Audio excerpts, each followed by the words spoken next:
Alright students, welcome back to the second part of your practical skills. Okay, so in the first part we have learned how to identify the elements of a data table as well as a graph. So now we are going to use what we have learned and plot a graph in this segment. Alright, so if you look at the current slide we are at now, our job is to plot a graph of y against x. A y against x meaning this y will be on the vertical axis and this x will be on the horizontal axis. Alright, so this is horizontal axis. It will be where the x will be, and this is where the y will be. Alright, now in any graph there's always a title given to it. So let me erase whatever I have first. Alright, so our job now is to write the graph title, graph of y cm against x cm. Alright, so now let's start with the x-axis. Now you see that we have 1, 2, 3, 4, 5, 6 boxes on the x-axis. Right? And for the x values, we have all the way from 0 to 20. So I have 20. The range of these numbers is from 0 to 20, so the range is 20, which means to say for one box, I can accommodate about 3 1/3. Right? So now, which means to say I can do this.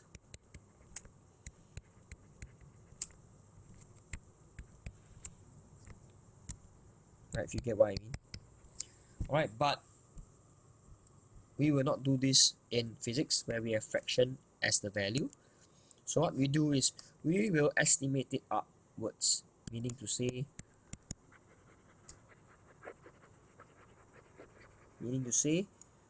instead of one box to 3.5, you take one box to 4. So I have 4, 8, 12, 16, and 20. Obviously this is 0. Alright, so we are done with the x-axis. Let's move on to the y-axis. And for the y-axis, you realize we have 1 box, 2 box, 3 box, 4 box, 5 box, and 6 box as well. Alright, for the y-axis, instead of a range of 20, we have now a range of 25, from 0 to 25. Right, so from here to here is a range of 25.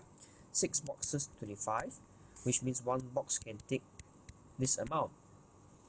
Alright, which is about 4 point something, 4 1/6 if I'm not wrong. So again, we estimate up to 5. So each box can take 5.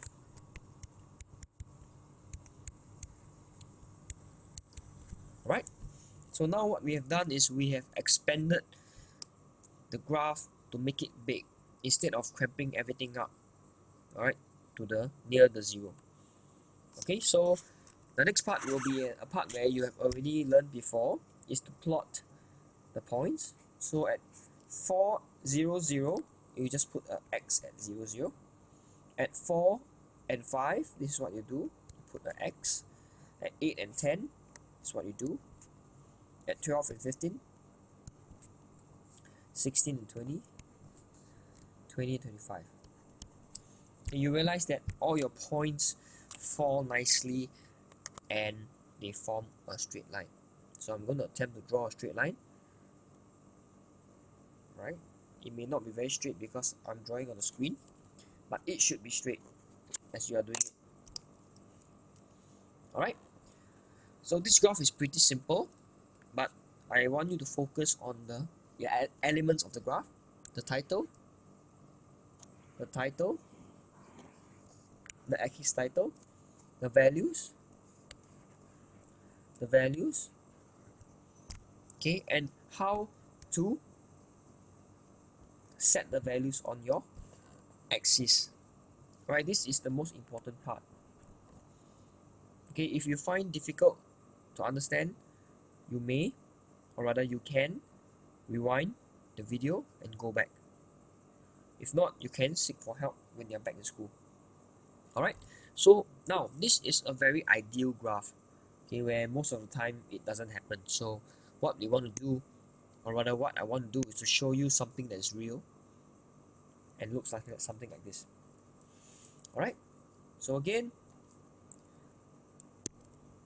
we have to ask ourselves, what graph are we plotting? So y is a graph of y against x. Okay, y against x, which means to say the horizontal axis is x, horizontal, and the vertical axis is y. Please remember to label axis properly. Right, the next step is to put in the values. So as per what we did just now, this is what we have on the x-axis.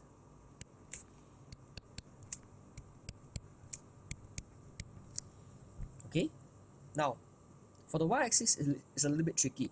Right, we have a range of 26 and we have 6 boxes: 1, 2, 3, 4, 5, 6.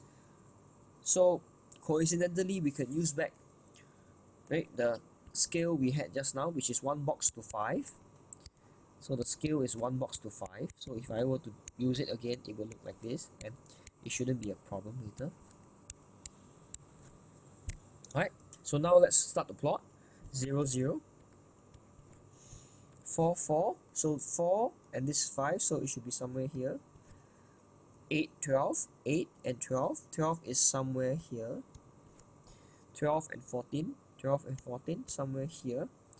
16 and 21, somewhere here.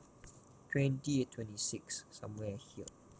Alright, now you realize that, hey, my points do not fall nicely, or rather do not form a straight line. So now the next part is something that I want to highlight to you, okay, that if your points do not form a straight line, do not panic. Alright, your job here is to draw a best fit line. Right, a best fit line, okay, is not a line that attempts to pass through all the points. Basically, a best fit line is a line that divides the points evenly on both sides. Alright, so if I were to try, it will look something like this.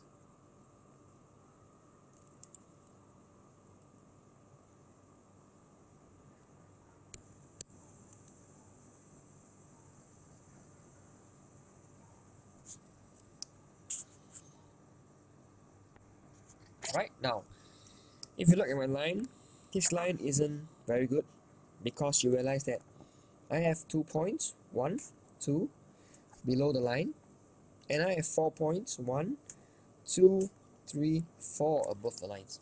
Now, if we have 6 points, what we want to try to do is to make sure that I have about 3 above and 3 below. Right? So what I'm going to do is I'm going to erase the line, and I'm going to try to redraw the line again.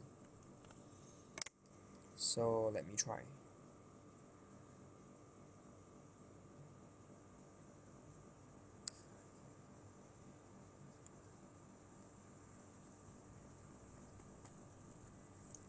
Right, now, let's see. Okay, it does not pass through. Alright, now, let's take a look. Now, I have 1 point, 2 points below the line, 1 point, sorry, let me extend this line a little bit, 1 point, 2 point above the line, the rest are on the line. So now this is what we call the best fit line. Okay, a best fit line is a line that attempts to divide the points evenly on both sides. Now remember, a best fit line does not aim to cut through as many points as possible. Okay, so in the next part of the video, or rather the last part of the video, okay, I'll show you some examples of non-best fit line and best fit line, as well as best fit curve. Okay, so if you find that you have difficulty in any of the graphs, right, please feel free to rewind the video or look for me for help when school reopens. Thank you.